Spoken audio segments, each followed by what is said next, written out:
Oh, hello there. Welcome. I was just about to have some tea. Would you care to join me by the fire? Wonderful. Let's see. We were reading from A Journey of Words, correct? Here, you go ahead and choose a story. Oh, this one. Very well then. Are you comfortable?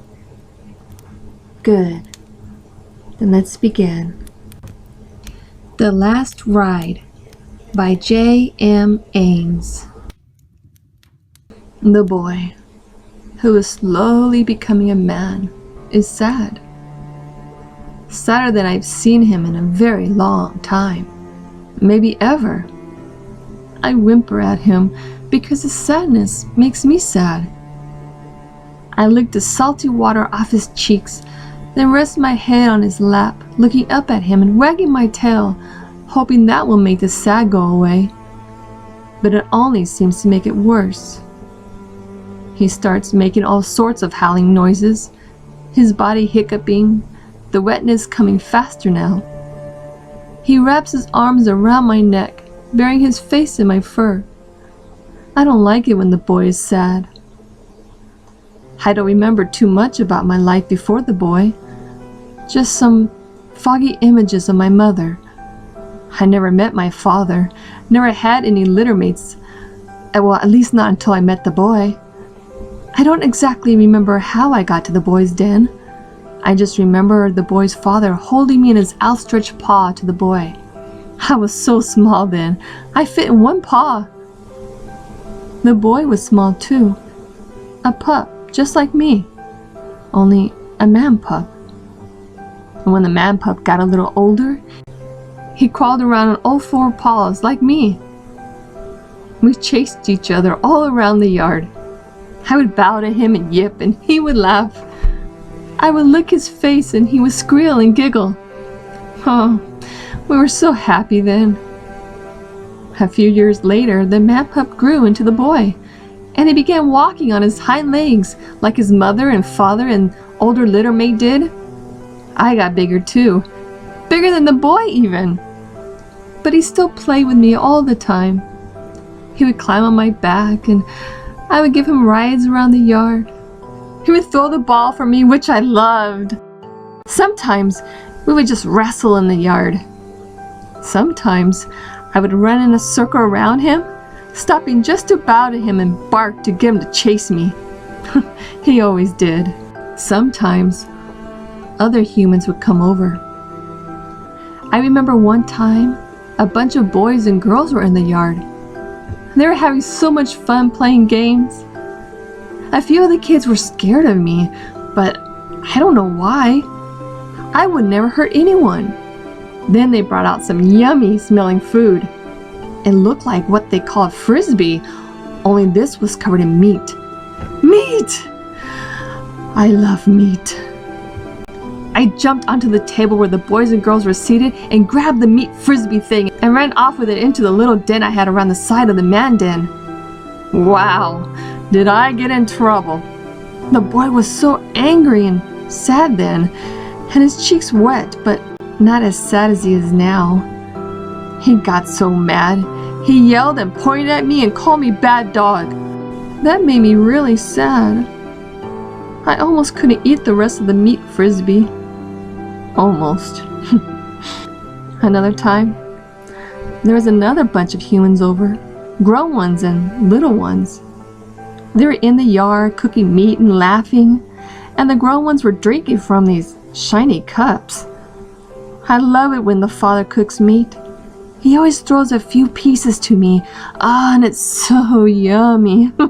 I'm drooling all over the boy now just thinking about it. Anyway, this one time with the men over, they had gone inside the man den with the meat, but had left a bucket full of those shiny cups they were drinking out of. I took one and bit it, and the strange smelling but tasty water sprayed out.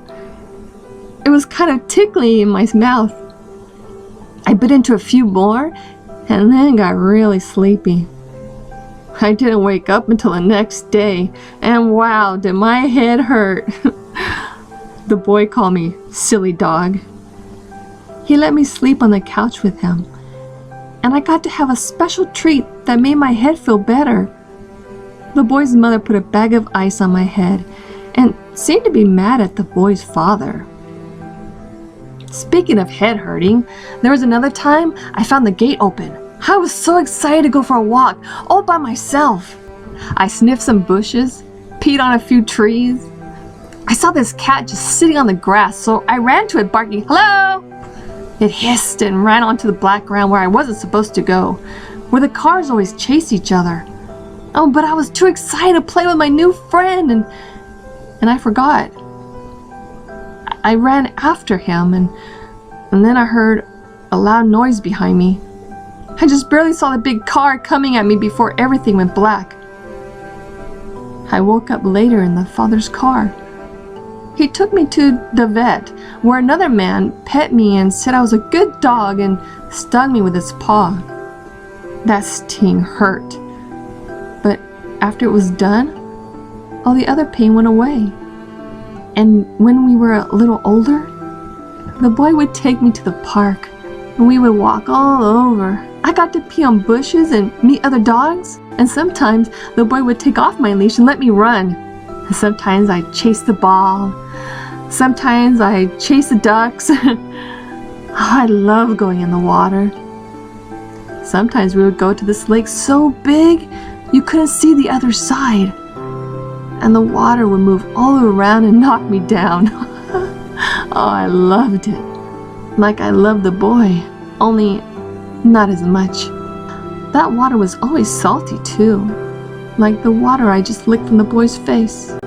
We always had to take the car to go to that big lake, which is why I love riding in cars. I also love it when water falls from the sky. I will just sit on the grass and let it fall over me, like water from the boy's eyes is now. One time, when the water was falling from the sky, the air around me started moving really fast, making a noise like the songs I sing when the flashing cars go by. The wall on one side of the yard fell over, so I decided to go for a walk. I guess that was a bad idea because more and more water fell and the air started moving faster. Things were flying all around me. It had gotten dark and soon I was lost. All this water washed away my scent trail back home. The next day, the father found me and took me back home to the boy. Oh, I was so happy to see him again, and I think he felt the same way. He had salty water face then too.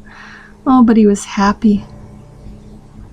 As the years passed, the boy continued getting a little closer to becoming a man. My mostly black fur became more and more white. Patches of it fell out, and I would get these burning sores and itchy bumps all over. Every day it hurt a little more just to get up and move. The father would rub some smelly water on my sores and give me special treats that always made it feel better. Oh, he's a good man. It got harder and harder for me to see. Now I can only see what is close to me. I can't hear very well either. In the mornings, my back legs recently stopped working, so I have to drag myself to the yard with only my front paws. This makes the boy and the rest of the family very sad. So now, we are in the father's car again, and it pulls up to a familiar place. The father opens the door and helps the boy lift me out. The three of us walk inside together. I recognize the smell now. This is the vet. Maybe I can get another paw sting to make me feel better again. We all sit on some chairs for a while. The boy is getting sadder and sadder. Even the father is now very sad, petting me with one hand, scratching behind my ears, and hugging the boy with the other. Eventually, another man comes out, and the four of us go into another room. They all lift me onto a shiny cold table. The boy holds on to me tightly, howling and shaking with salty water pouring out of his eyes. I feel the sting of David again. and it hurts, but it makes me happy because I know it will make the pain go away like it did before. The boy begins screaming my name. I lick his face.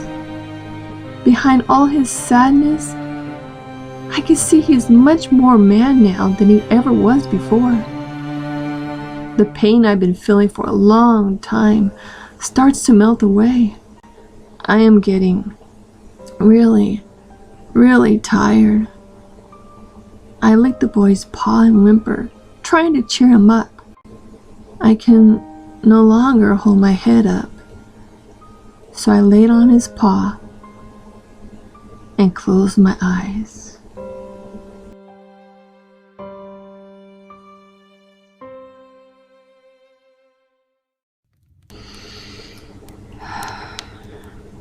Until next time, good night.